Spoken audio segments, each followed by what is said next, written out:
នេះមិនជាការពិតទេអូនមិនដែលក្បត់បងទេអ៊ីយ៉ាន់នៅតែជាកូនបងទេបងប្រាំ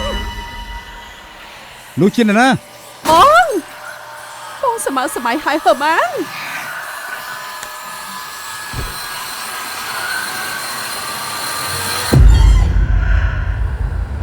តែនេះចាស់មែនបងតែនេះចាស់មែនតែថែរក្សាបានល្អណាស់អ្នកណាជាអ្នកមើលថែផ្ទះនេះ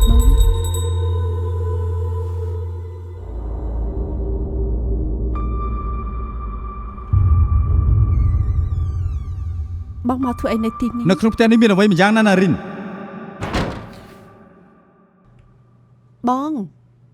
បងបានកញ្ចក់នេះមកពីណាបង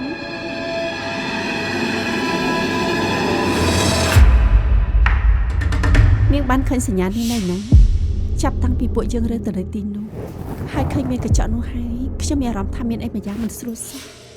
កញ្ចក់នៅក្នុងផ្ទះអ្នកនាងនោះមិនមែនជាកញ្ចក់ធម្មតាទេ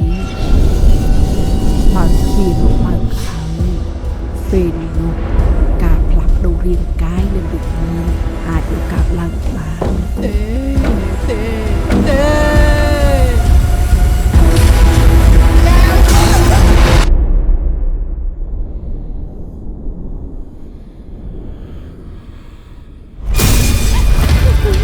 អូនឃើញគេលើកចុងក្រោយពីណា